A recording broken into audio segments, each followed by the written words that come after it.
Hello my beautiful soul family, कैसे हैं आप सब। आई होप आप बहुत अच्छे होंगे। अपना नाम जब तब ध्यान बड़ी मेहनत और लगन से कर रहे होंगे। साथ साथ संत और गुरुओं की वाणी भी अवश्य सुन रहे होंगे। तो चलिए गाइस, आज हम देखने वाले हैं आपके डीएम की करंट एनर्जी। इस समय आपके डीएम किस हालात में है। आपके डीएम का कहना है कि गैरों को अपना बनाते बनाते मैंने अपने जन्मों जन्म के प्रेम को ठुकरा दिया है, इसलिए आज मैं तन्हाइयों में जीता हूँ। चलिए देखते हैं डीएम की लाइफ में क्या चल रहा है, क्यों तन्हाइयों में जी रहे हैं। प्लीज़ डिवाइन गाइड करें, प्लीज़ राधा रानी गाइड करें।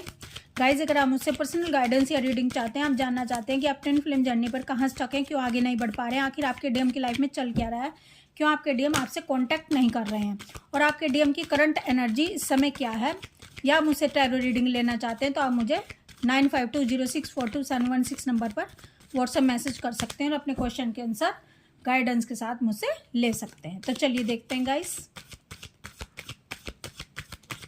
गैरों को अपना बनाते बनाते मैंने अपने जन्मों जन्मों के प्रेम को ठुकरा दिया है, आज मैं तन्हाइयों में जीता हूँ। चलिए देखते हैं क्या हो रहा है डीएम के साथ। Knight of cups, 7 of swords, king of swords, the sun, 7 of wands, strength card, 10 of cups, 9 of swords. देखिए गाइस, कोई भी डीएम जो ओवर डिवाइन मैस्कुलाइन एनर्जी में होगा तो वो सेल्फ सेंटर्ड जरूर होगा, वो लॉजिक माइंड का होगा, वो माइंड से डील करने वाला होगा, वो दिल की बातें नहीं समझेगा और दिल की बातों की जगह वो दिमाग से ही काम लेगा। वो पहले अपने बारे में सोचेगा, वो स्वार्थ से सोचेगा। उसको पहले खुद को प्रोटेक्ट करना होता है, अपनी फैमिली को प्रोटेक्ट करना होता है, बाद में वो दूसरों को देखता है। तो आपके डीएम भी यही करते थे, वो लॉजिक माइंड के थे, प्रैक्टिकल थे, जिसके कारण वो पहले अपने बारे में सोचते थे और आपकी भावनाओं को नहीं समझते थे। उनको ये नहीं पता था कि धर्म अधर्म क्या होता है, अपना पराया क्या होता है, अच्छाई बुराई में अंतर करना आपके डीएम नहीं जानते। सत्य सत्य में डीएम अंतर करना नहीं जानते, अंधेरा उजाले में अंतर करना नहीं जानते।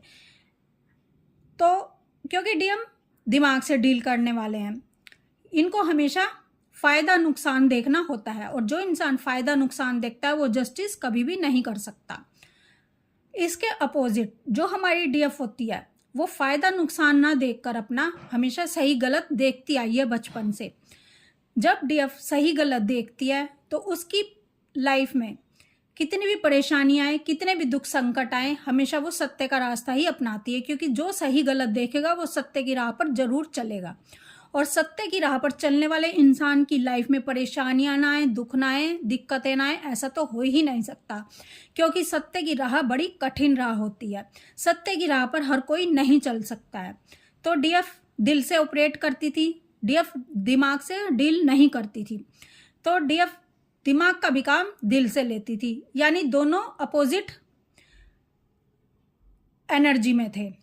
तो अब जब डीएफ अपने डीएम से दूर चली जाती है, डीएम को अपनी एनर्जी देती थी, पलकों पर बिठाती थी, और वो सब कुछ करती थी जो एक प्यार में डूबा इंसान अपने पार्टनर के लिए कर सकता है।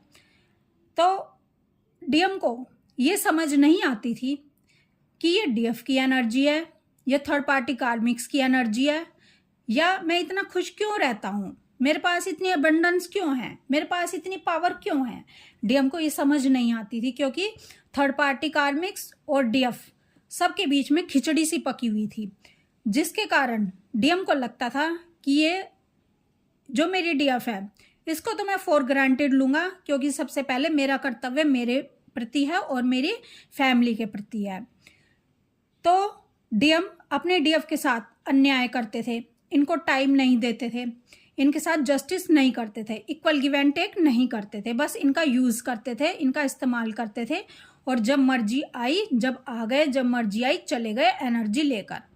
और अगर इनकी लाइफ में कुछ भी क्लेश हुआ, इनकी वाइफ ने कुछ भी तांडव किए, या डीएफ के बारे में पता चल गया, तो सारा जो ठीक रहा है डीएम अपने डीएफ पर फोड़ देते थे, क्योंकि डीएम कहते थे कि तुम्हारी वजह से ही मेरी लाइफ में कलेश होते हैं, तुम्हारी वजह से ही मेरी लाइफ में परेशानियाँ आती हैं, थर्ड पार्टी कार्मिक्स मेरे परेशान हो जाते हैं, मैं परेशान हो जाता हूँ, ये केवल तुम्हारी कमी है। जबकि डीएफ बहुत ध्यान रखती थी कि थर्ड पार्टी कार्मिक्स की वजह से मेरे डीएम को कोई परेशानी ना आए, लेकिन गलतियाँ डीएम की तरफ से होती थी। डीएम ही अपने आप को बचा नहीं पाते थे, या तो ये डीएफ की बातें थर्ड पार्टी कार्मिक्स को पता चल जाती थी, या मोबाइल डीएम का चेक कर लिया जाता था, और डीएम ने पूरी स्वतंत्रता थर्ड पार्टी कार्मिक्स को दे रखी थी, पूरा सरेंडर इनको किया हुआ था। इनसे डरते थे थर्ड पार्टी कार्मिक से डीएम, जिसके कारण अपना फ़ोन भी सुरक्षित नहीं रख पाते थे डीएम। तो थर्ड पार्टी कार्मिक्स इनको आंख दिखाते थे, जिसके कारण डीएम के अंदर इनके लिए बहुत ही डर था। इसीलिए ये सोचते थे कि भले ही डीएफ छूट जाए, क्योंकि डीएफ के बिना तो मैं जी भी सकता हूँ, लेकिन थर्ड पार्टी कार्मिक्स अगर मेरी लाइफ से चले गए तो मैं कैसे जीऊँगा। तो जब डीएफ और डीएम का सेपरेशन होता है और दोनों सेपरेशन होता है और डीएम रन कर जाते हैं, डीएम अपनी डीएफ को छोड़कर बीच रास्ते में प्यार की गलियों से निकलकर चले जाते हैं, प्यार को बीच में ही छोड़कर चले जाते हैं और दर्द दे जाते हैं हमारी डीएफ को। तो डीएफ डिवाइन को समर्पित हो जाती है, क्योंकि डीएफ को अब और पेशेंस नहीं बचता है सहने का, क्योंकि बचपन से डीएफ इतना दर्द सह रही होती है कि वो थक चुकी होती है सारा दर्द सहती सहती, और अब वो डिवाइन के सामने हाथ खड़े कर देती है, डिवाइन के आगे समर्पित कर देती है कि अब मैं अपने आप को नहीं संभाल सकती, आप मुझे संभाल लो, क्योंकि मैं थक चुकी हूँ इस दर्द से, इन परेशानियों से, सबको झेलते झेलते, सबको प्यार देते देते। तो डीएफ डिवाइन को समर्पित हो जाती है और डीएम थर्ड पार्टी कार्मिक्स में जाकर बैठ जाते हैं। अब डीएम को लगता है चलो जो हुआ अच्छा ही हुआ, डीएफ मेरी लाइफ से चली गई, अब मैं खुशी खुशी अपने थर्ड पार्टी कार्मिक्स के साथ अपनी लाइफ को जी लूँगा।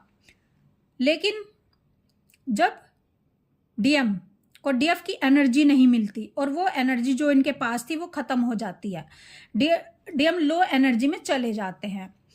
अब डीएम पर लो एनर्जी में अटैक होते हैं। अब ये जब अटैक होते हैं तो इनको दूध का दूध और पानी का पानी स्पष्ट समझ आता है कि जो ही मेरी हाई वाइब्रेशन थी, जो मेरे को अबेंडेंस मिली हुई थी, जो मेरी लाइफ में हैप्पीनेस, सक्सेस थी, पीस था, तो वो तो मेरी डीएफ के कारण था। अब मेरी डीएफ मुझसे दूर है, मेरे को इसकी एनर्जी नहीं मिल रही है, तो अब मैं पेन में हूँ, अब मेरे पर थर्ड पार्टी कार्मिक के अटैक हो रहे हैं, अब इनके असली चेहरे मेरे सामने आ रहे हैं, और मैंने डीएफ को अपना नहीं समझा, और मैंने जिसको अपना समझा उन्होंने मुझे इस हाल में कर दिया है कि अब मैं जी भी नहीं पा रहा हूँ। अब इनको पता चल जाता है कि अपना कौन है, पराया कौन है, क्योंकि डीएम फ़ायदा नुकसान देखते हैं और डीएफ सही गलत देखती है। जो फ़ायदा नुकसान है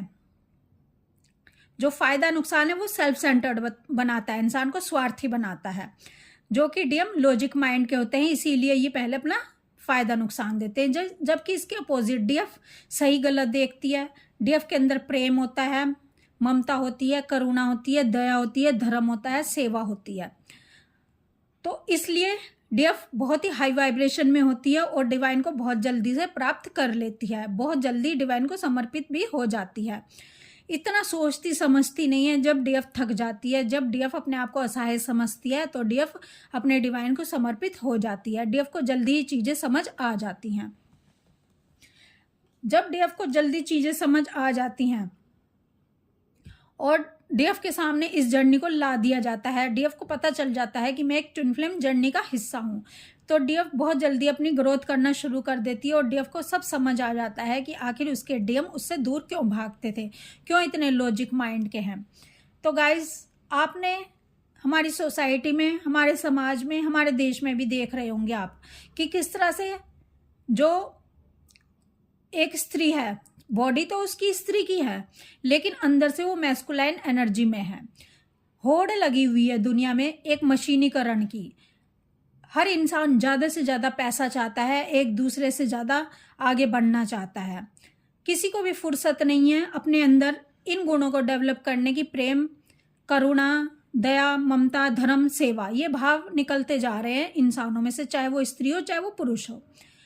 लेकिन अगर हमारे समाज में, हमारी दुनिया में इस तरह के भाव खत्म हो गए, एक फेमिनिन एनर्जी के गुण ही उसने अपने खत्म कर लिए और डेवलप कर लिए मैस्कुलिन एनर्जी के गुणों को, तो वो दिन दूर नहीं जब इस दुनिया में प्यार नाम की कोई चीज़ नहीं रह जाएगी। क्योंकि एक सब इंसान स्वार्थ से जीना शुरू कर देंगे, सब इंसान अपना फ़ायदा नुकसान देखना शुरू कर देंगे और जस्टिस के लिए कोई आगे नहीं आएगा। अगर ये दुनिया मैस्कुलिन एनर्जी में ही कन्वर्ट हो गई तो आप समझ लेना कि क्या हाल होने वाला है। कोई किसी की रिस्पेक्ट नहीं करेगा, कोई किसी के ऊपर दया नहीं करेगा, कोई ममता नहीं दिखाएगा, किसी के अंदर सेवा भाव नहीं होगी। इसीलिए हमारे इतने अनाथ आश्रम खुल रहे हैं और इसीलिए बुजुर्गों को कोई रखना नहीं चाहता है अपने पास, अपने माता पिता की कोई सेवा नहीं करना चाहता है, क्योंकि औद्योगिकरण बढ़ रहा है, मशीनीकरण बढ़ता चला जा रहा है। और इसीलिए डेवलप करने की ज़रूरत है फेमिनिन एनर्जी को।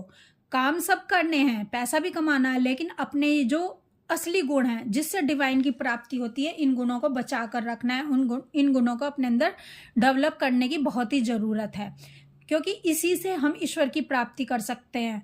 कितना भी मैस्कुलाइन एनर्जी में हम चले जाएं, कितने भी हम बुद्धिमान बन जाएं, लेकिन ये बुद्धि से हम ईश्वर की प्राप्ति नहीं कर सकते हैं। ये बुद्धि ही बाधा है ईश्वर की प्राप्ति में, क्योंकि ईश्वर कभी भी बुद्धि से नहीं मिलते हैं, ईश्वर कभी भी दिमाग से नहीं मिलते हैं। अगर ईश्वर कभी मिलते हैं तो वो दिल से मिलते हैं। वो हृदय, जब हार्ट चक्रा ओपन होता है तभी ईश्वर मिलते हैं, क्योंकि हार्ट चक्रा जिसका ओपन होगा वही डिवाइन के आगे सरेंडर कर सकता है, वही झुक सकता है, वही अपनी ईगो को लेट गो करता है। और जिसके अंदर दिमाग ज़्यादा होगा, जो फ़ायदा नुकसान देखेगा, वो बहुत ही ईगोइस्टिक इंसान होता है। तो आपके जो डीएम हैं, डीएम को समझ आया है, क्योंकि डीएम, देखिए गाइस, डीएम जो है जानबूझकर ऐसा नहीं करते हैं कि डीएम जानबूझकर इस तरह से करते हैं। इन्हें खुद नहीं पता होता कि ये ऐसा क्यों कर रहे होते हैं। क्योंकि देखिए, ज्ञान की जो स्टेज है, सब एक ही स्टेज पर नहीं होते हैं। जो हमारे अंदर डिवाइन एनर्जी है, जो हमारे अंदर चेतना है, चेतना की किस स्टेज पर कौन इंसान है, वो उसी तरह से रिएक्ट करता है, ठीक है, वो उसी तरह से बिहेव करता है। कोई तमोगुणी है, यानी वो अपनी चेतना से बिल्कुल भी कनेक्ट नहीं है, वो अंधेरे में है। कोई रजोगुणी है, यानी वो भोग विलासता की चीज़ें चाहता है, वो धन के पीछे भाग रहा है, क्योंकि, और कोई सतोगुणी है, किसी के अंदर सतोगुण बहुत अधिक है। ऐसा नहीं है कि सबके अंदर निचोड़ होता है, सतो रजो तमो सभी गुण होते हैं हर किसी के अंदर, लेकिन किस गुण की अधिक प्रधानता है वो मैटर करता है। अगर आपके अंदर तमोगुण ज़्यादा होगा तो आप मारपीट करोगे, आप दूसरे को कंट्रोल करोगे, आप अपनी चलाओगे, आप दूसरों के साथ गलत करोगे और जस्टिस नहीं कर पाओगे। अगर कोई रजोगुणी होगा तो वो पैसे के पीछे भागेगा, वो सेल्फ सेंटर्ड होगा। और अगर कोई सतोगुणी होगा तो वो दूसरों को समझेगा, उसके अंदर करुणा होगी, दया होगी, धर्म होगा। तो किस गुण की अधिक प्रधानता है, कौन से गुण अधिक है, ये मैटर करता है। तो आपके जो डीएम है, जब इनका हार्ट चक्रा ओपन होता है और डीएफ अपना इनर वर्क कर रही होती है और अपने सारे चक्रास को एक्टिव कर लेती है, तो डीएम के ऊपर भी काम हो रहा होता है। अब डीएम का भी हार्ट चक्रा ओपन होना शुरू हो जाता है। जब डीएम का हार्ट चक्रा ओपन होना शुरू होता है तो इनको भी इमोशन फीलिंग समझ आनी शुरू हो जाती है, ये भी झुकना शुरू कर देते हैं। और ये इनको समझ आता है कि इन्होंने गैरों को अपना बनाते बनाते जो इनकी खुद की अपनी थी, क्योंकि अपने की डेफिनेशन कृष्ण भगवान ने, जब महाभारत का युद्ध चल रहा था तो अर्जुन जी को बताई है, वो ज्ञान दिया है। कृष्ण भगवान ने बताया कि अपना वो नहीं होता जिससे आपके ब्लड कनेक्शन हो, या अपना वो नहीं होता जिससे आपकी शादी हो गई हो या आपके फैमिली वाले। अपना वो होता है जो आपको धर्म के रास्ते पर ले जाता है, जो आपको सच्चाई के रास्ते पर ले जाता है, जो हमेशा आपका हित चाहता है, जो आपको आगे की तरफ बढ़ाता है, ठीक है, आपकी खुशी को फर्स्ट प्रायोरिटी देता है, ना कि अपनी खुशी को। जो आपके जो प्रेम करता है, जो अनकंडीशनल लव आपसे करता है, आपको खुश करने के लिए, आपको आगे बढ़ाने के लिए, आपकी तरक्की के लिए, आपकी अच्छाई के लिए खुद का भी त्याग कर देता है, वो अपना होता है। तो अपने की डेफिनेशन अब इनको समझ आ गई है डीएफ के द्वारा। तो अब डीएम आज अकेले हो गए हैं क्योंकि थर्ड पार्टी कार्मिक्स ने इनको अपने असली चेहरे दिखा दिए हैं। अब किसी की भी एनर्जी डीएम से मैच नहीं कर रही है क्योंकि डीएम भी अवेकन होते चले जा रहे हैं। आज ये खुद को तन्हा पा रही हैं, आइसोलेट हैं, क्योंकि अब इनको सिर्फ डीएफ की एनर्जी चाहिए। अब डीएम पछता रहे हैं कि आखिर इन्होंने जाने अनजाने में कर क्या दिया, क्योंकि इन्होंने तो अपना फ़ायदा नुकसान देखा था।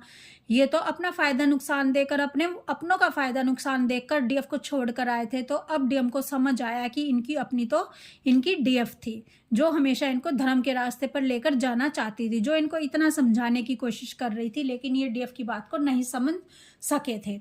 आज ये पछता रहे हैं, आज ये बहुत ही गिल्ट एनर्जी में है। और डीएम आपसे कहना चाहते हैं कि मैंने अपने जन्मों जन्मों के प्रेम को ठुकरा दिया, मैंने अपने अमर प्रेम को ठुकरा दिया और मैं गलत लोगों का साथ दे रहा था। क्योंकि कृष्ण भगवान महाभारत के युद्ध में बता रहे होते हैं कि जो सत्य का साथ नहीं दे रहे हैं, भले ही वो तुम्हारे कितने भी अपने हों, ठीक है, भले ही तुम्हारे गुरु हों, भले ही तुम्हारे माता पिता हों या कोई भी हो, तुम उनके साथ युद्ध लड़ो।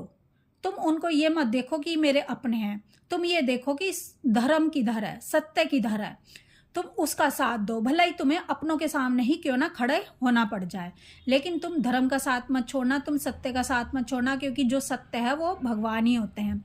और जहाँ सत्य होता है वहाँ मैं स्वयं खड़ा होता हूँ, कृष्ण भगवान कहते हैं। तो आपके डीएम आज तन्हाइयों में जी रहे हैं, आइसोलेशन में जी रहे हैं, क्योंकि ये आज पछता रहे हैं अपने डीएफ को खोकर।